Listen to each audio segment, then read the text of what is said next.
Good day, ladies and gentlemen. It is my honor this morning to introduce to each and every distinguished guest here present a stellar gentleman, a global civil society leader, a most learned educator, profound researcher, and proficient writer.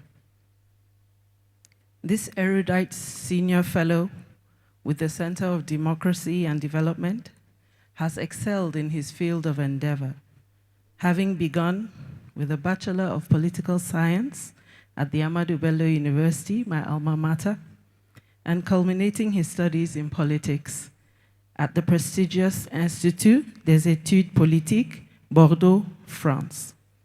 He has since served in various capacities in the academia, namely acting head of the Department of Political Science, Ahmadu Bello University, Deputy Dean, Faculty of Social Sciences, Ahmadu Bello University, Associate Professor, Political Science, Ahmadu Bello University, and Research Professor at the Institute of Federalism, Fribourg, in Switzerland. He has executed roles such as being the founding Nigeria Country Director for Global Rights, the National Convener for the Citizens Forum for Constitutional Reform, the Chair, Global Call for Action Against Poverty, and Director of the Center for Democracy and Development. He has made immense contributions in regional electoral reform. He has championed advocacy for constitutional reform and facilitated the strengthening of civil society in Nigeria as we know it today. His literary works abound in refereed journals, and he has also sat on many an editorial board. A reputable consultant in the development space, he has spent upwards of 3 decades supporting institutions such as the Ministry of International Affairs, Ministry of Internal Affairs, the National Institute for Polity and Strategic Studies, the Institute of Security Studies here in Abuja, the Presidential Committee on the Northeast Initiative, the National Broadcasting Commission, the World Bank, UNDP, and DFID. Please kindly join me to welcome with a worthy applause the keynote speaker, currently the Director, Center for Democracy and Development, Professor Jibrin Ibrahim. You're welcome, sir. Couldn't quite recognize myself in the citation, but I'm here, and it's really a privilege as well as a pleasure to be here, because democracy, as we all know, is the profound goal we want to get to. And to get there, we need to talk, we need to dialogue. Let me start with words of wisdom from Ibrahim Badamasi Babangida, which he told Tell magazine in 1998. Anybody who heads a military government has subverted the wishes of the people. This is not from me, it's from General Babangida himself. You can guess, I'm not likely to differ profoundly from what he has said. I want to start by making 2 preliminary remarks that I think set the context for this occasion. The first has to do with the fact that the military ruled Nigeria for almost 30 years. The military has a culture, it has a style, it has an approach, and it has core principles.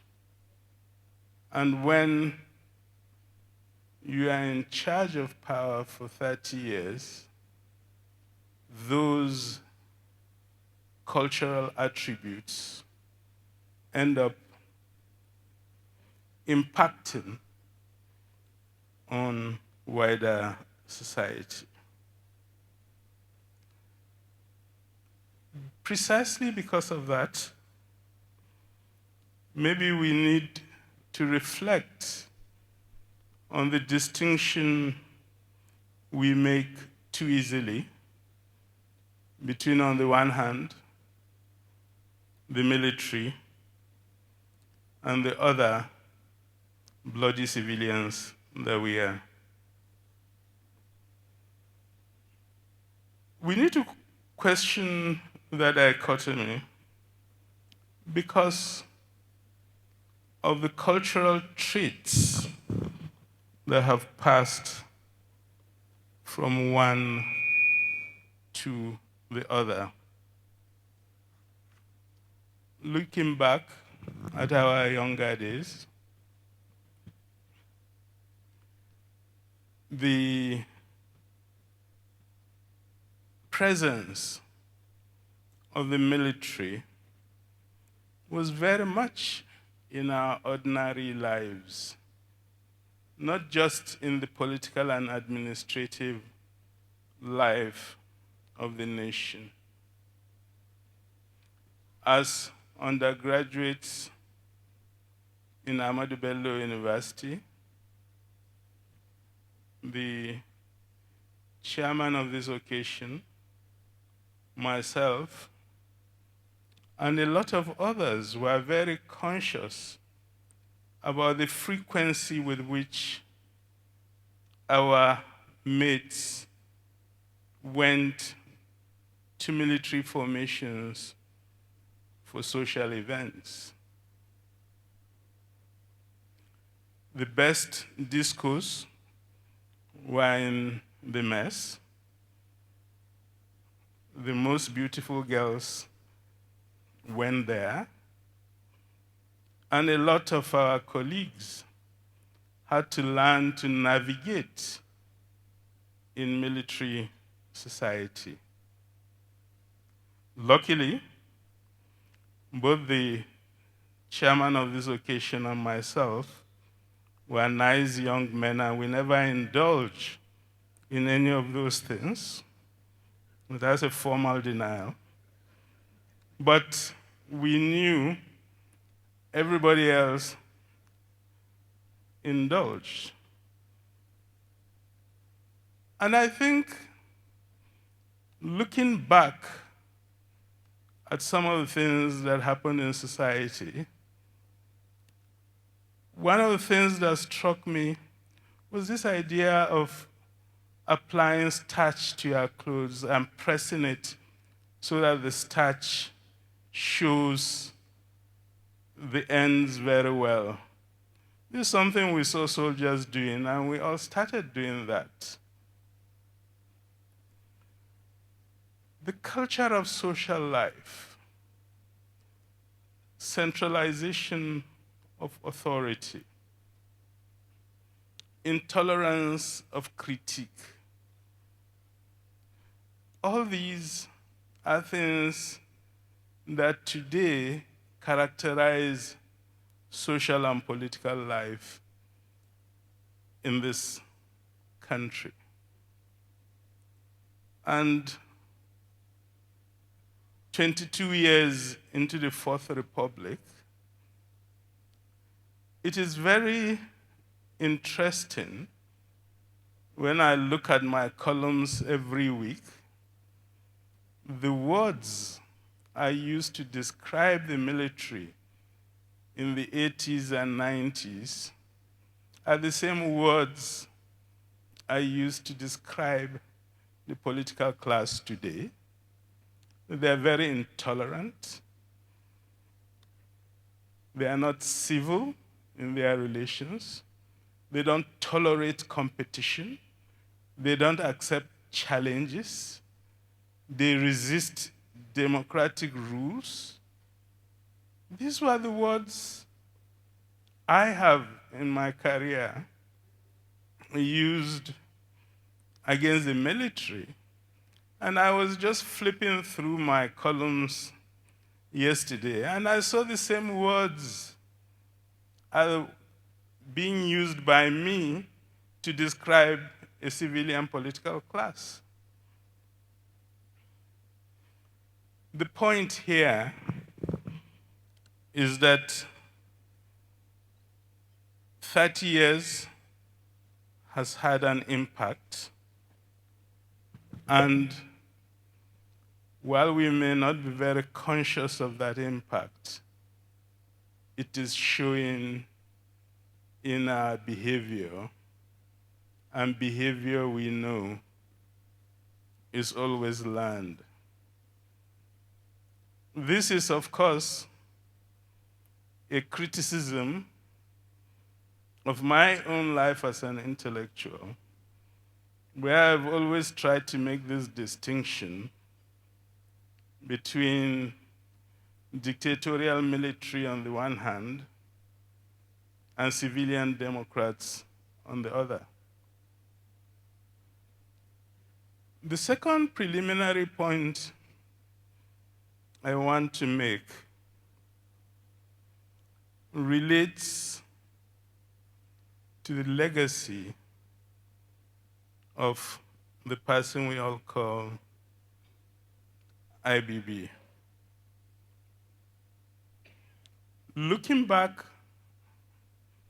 over his regime, what strikes me today is the constant effort to identify and to use Nigerian expertise in addressing the governance challenges we face. Frankly speaking,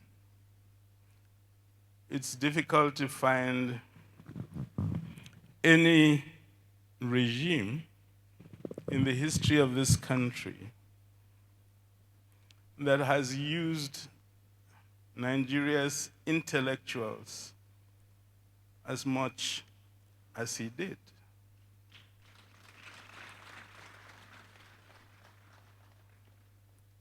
One of those that comes to mind easily is Professor Ransom Kuti, who, in a very profound way, transformed our approach to health with a focus on preventive medicine, with a focus on grassroots, with a focus on inoculation and vaccination at the base, with a focus on health technology to ensure you reduce the quantum of people who get sick. These are today accepted as key or fundamental elements of health systems. But in 1986, it was revolutionary. The system it developed, if it had been sustained, would have created a health system that today we'll be all proud of. And it's interesting that after his service in government, he went to the World Health Organization and developed this. And if today this is a policy framework promoted by the World Health Organization, it's because that medical doctor was discovered, his talents recognized by the IBB regime, and he was given the opportunity to shine. The second point on this issue of recognizing talent has to do with getting our politics right, transmitting into Nigerians the culture of democracy. As a political scientist, I'm aware that the Political Bureau report 1986-87 remains the best analysis of the ills of Nigerian politics. In any case, a lot of the authors were my teachers and senior colleagues in the university. The transition program was designed not just to lead us to elections, but to lead us to a new approach to politics, where there is recognition that the cultural attributes of democracy must be transmitted to the practitioners if they are to succeed in practicing this system called democracy. Again, looking at my work, my weekly columns and frequent talks, it's quite interesting that the phrase I use most often is to say the Nigerian people believe in and search for democracy, but the political class does not believe in democracy and engages in behavior that are often profoundly anti-democratic. When the Center for Democratic Studies was set up in Abuja, it was really to try to distill what are those traits that Democrats have that enables them to deepen and consolidate democracy, and how can we transmit those traits to Nigeria's political class. I think a lot of effort was made towards that end. I think the general verdict of Nigerians is that at the end of the day, it did not succeed. And as we know, everything ended with the June 12 debacle. But I think looking back at our history and looking forward and at what we must do to deepen our democracy, it is important to bring back that debate on what are those cultural traits democracy practitioners must have. That debate is not ongoing, and what IBB tried to do was to make that debate a functional one by creating the conditions that will lead to its realization. The final issue I'll raise on this, my second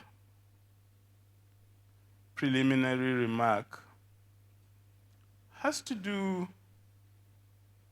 with the fact that I think we all recognize that government does not work in this country. The ministries, departments, and agencies do not, for the most part, perform their statutory functions. We all know it, and we all live with that. Under IBB, however, there were questions posed. If government agencies and ministries are not working, how can we find structures that perform those duties? And I think a lot of efforts were made at that time. Institutions were established and agencies, DFRI, NDE, NALDA, MAMSA, that essentially were performing the work of the ministries of works, of agriculture, of industry, and of information. I think it is clear to us that these parallel agencies did not work because the core ministries were still there, and what you are doing is multiplying agencies with the same functions. And I think there's a consensus that that's not the way to go. My point here, however,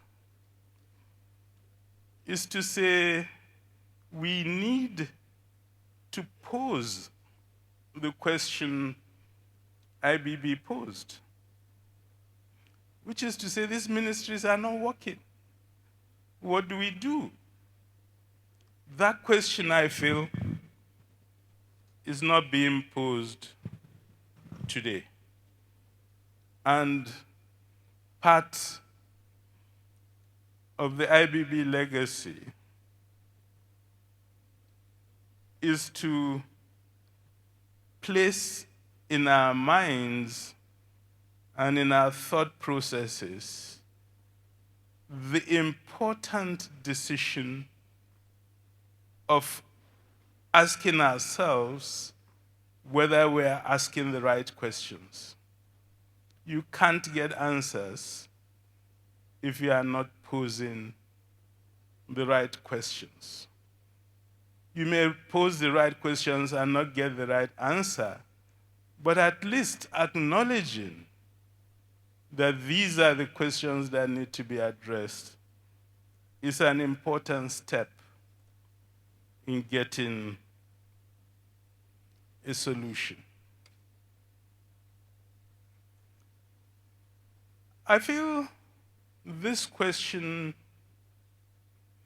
of posing the right questions, of finding the local intellectual sources to seek for the answers, is very key to the theme of our discussions today, which is Africa's democratic journey. Last year, I had the privilege of serving in a UNDP committee that was given a question: how do we reinvent governance in Africa to serve the needs of the people? The team was led by a brilliant Nigerian, Ambassador Otobo, who unfortunately we lost 2 months ago. And what he did within the team was to say, when you are asked a question, you first interrogate that question. Is it the right question? Because if you don't interrogate the question, you may find out that you are engaged in a fruitless journey. And his key point was that, do we really need to reinvent democratic governance in Africa? Had we not done that in the period 1990 to 2000? And if we had done that in 1990 to 2000, why are we saying we want to reinvent it? So let's look at what did we do at the turn of the 21st century and take off from there. The year 2000 is, of course, very important in the journey of African democracy. African leaders met in Lomé, Togo in 2000, and took profound decisions. They said, Africa has been marked by political stagnation for too long. That political stagnation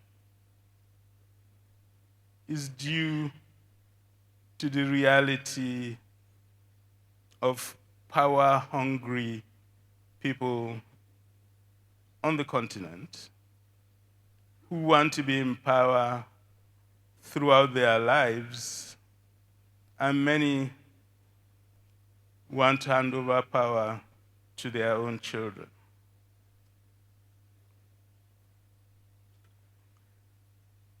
The Lomé Declaration of 2000, signed by all African leaders,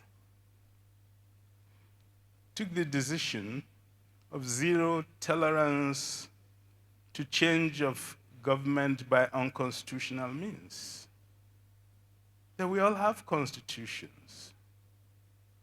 These coups that have destroyed so much of Africa were all illegal by the constitutions of the countries themselves. So let's take the decision that we change our ways as African leaders. As part of that process, the transition was done from the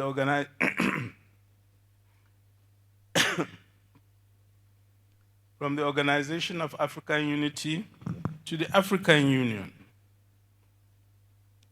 And that was designed to signal a culture change. The culture change had to do with the question of how do you read sovereignty? Up till that point, African states have argued we are sovereign, so nobody in the world should come and tell us how to rule our countries. We'll do as we please. That's sovereignty. The African Union Declaration said no. Sovereignty is responsible governance. If somebody carries out a coup, you should stop them. Sovereignty doesn't give them that right. Africa also decided to set up the African peer review mechanism, which is a way in which Africans assess their own governance. The idea of tenure elongation was banned by African leaders. But what happened subsequently? The same leaders who signed the Lomé, the Lomé Declaration and the Constitutive Act of the African Union turned around and started doing tenure elongation. And what we concluded in our report is that we don't need to reinvent anything. That our leaders had developed a value framework,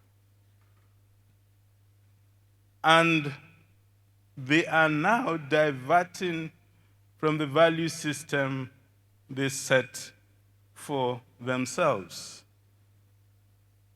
Yeah, it's all right.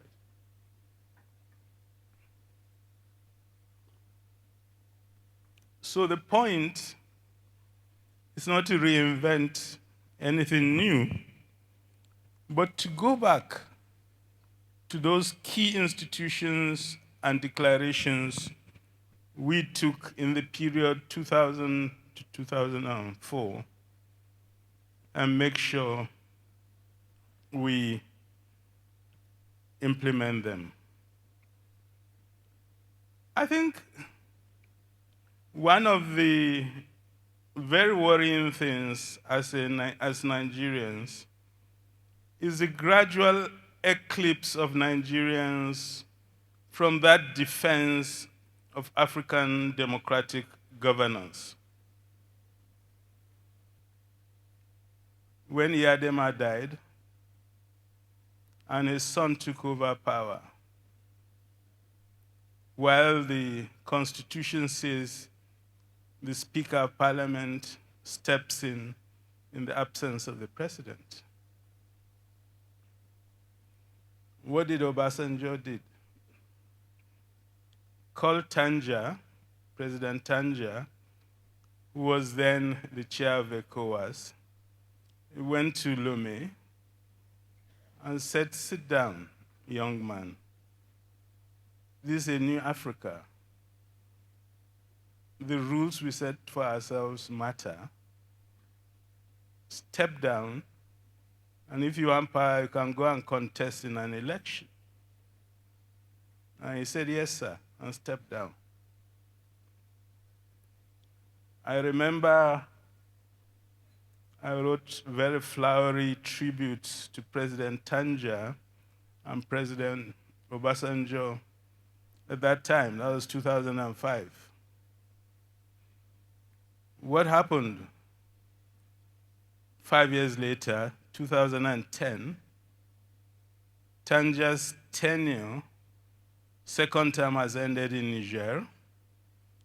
Niger has just discovered crude oil. And he had this curious logic that with crude oil now, we can't trust anybody but him to conserve the resources of the nation. So he'll do tenure elongation and continue.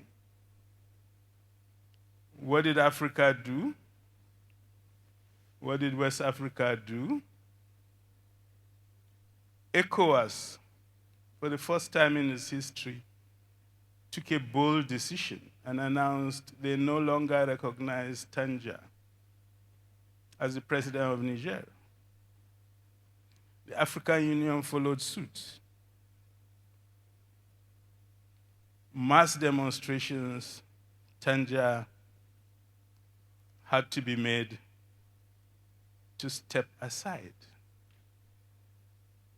My point is that from 2000 to 2010, there were real efforts to live by the principles we had enunciated for ourselves.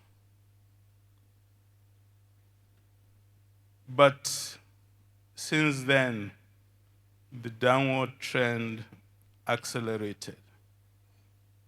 And by the end of last year, we've had 25 coups d'etats in 15 African countries. And that's where we are. The consequence, political instability is coming back, civil war is deepening, radical extremism is spreading.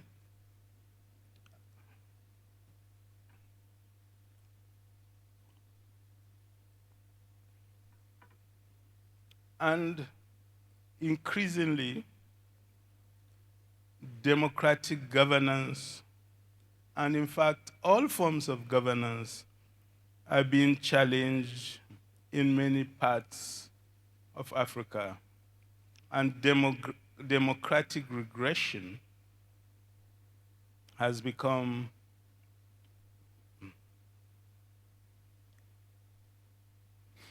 the reality we live with.